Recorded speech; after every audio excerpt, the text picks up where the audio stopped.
Trump ने अपनी घोषणा से ठीक 24 घंटे पहले ही सऊदी अरब, कतर और यूएई के नेताओं से फोन पर भी बात की और तीनों देशों के नेताओं ने यह कहा कि ईरान को बातचीत के लिए एक और मौका दें। हालांकि ईरान पर हमला होगा तो खाड़ी देशों को कीमत चुकानी पड़ेगी। फिलहाल एक्सियोस के हवाले से इस रिपोर्ट में क्या बड़े दावे किए जा रहे हैं, ईरान को लेकर हुई बातचीत को लेकर ही यह बड़ा दावा। जी हां, देखिए कुल मिलाकर दावा तो यही किया जा रहा है कि खाड़ी देशों से फोन कॉल होती है और उसके बाद डोनाल्ड ट्रंप ने अपना फैसला बदल दिया।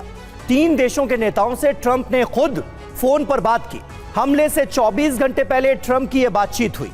वार्ता के बाद ट्रंप ने हमले का फैसला बदल दिया।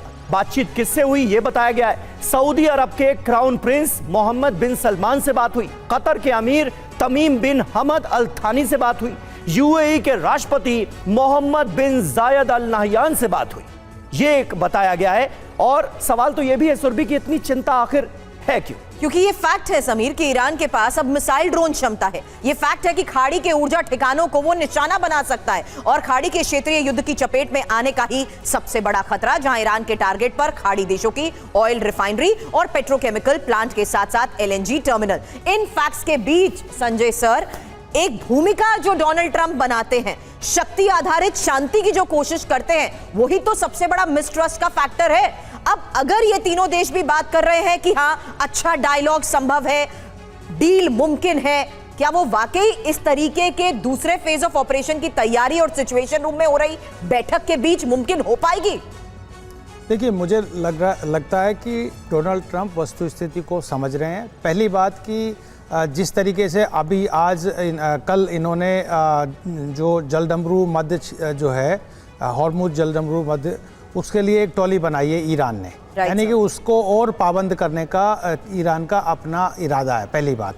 दूसरी बात, ईरान ने साफ साफ जो प्रपोजल दिया था उसको अमेंडमेंट करके, माइनर कोई अमेंडमेंट करके दे दिया कि हम न्यूक्लियर प्रोग्राम के लिए, न्यूक्लियर बम के लिए नहीं जाएंगे, लेकिन हम यूरेनियम प्रेस्क्रिप्शन के लिए तरफ जाएंगे।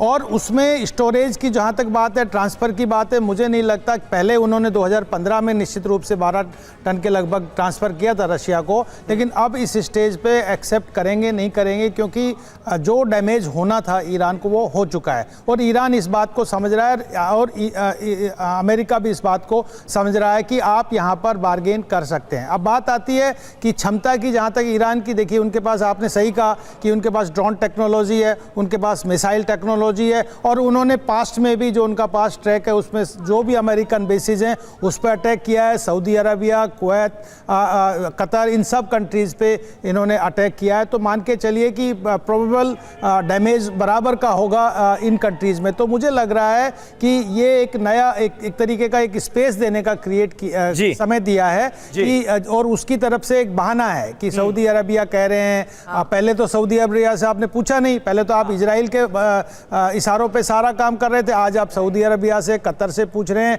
बाकी कंट्री से पूछ रहे हैं। लेकिन एक बात साफ साफ है, तो बात है अभी सर 24 घंटे पहले, 24 से 48 घंटे के बीच डोनाल्ड ट्रंप ने कैसे कैसे पोस्ट किए। कभी वो जेम्स बॉन्ड के अवतार में नजर आए, कभी वो स्पेस सेंटर में रेड बटन दबाते हुए नजर आए। मतलब तस्वीरों से, एआई जनरेटेड तस्वीरों से ईरान को डराने की कोशिश की गई और अब कहा जा रहा है कि कतर के अमीर, यूएई के प्रेसिडेंट, सऊदी अरब के क्राउन प्रिंस सब मिलकर कह रहे हैं कि नहीं नहीं, हमला मत करना।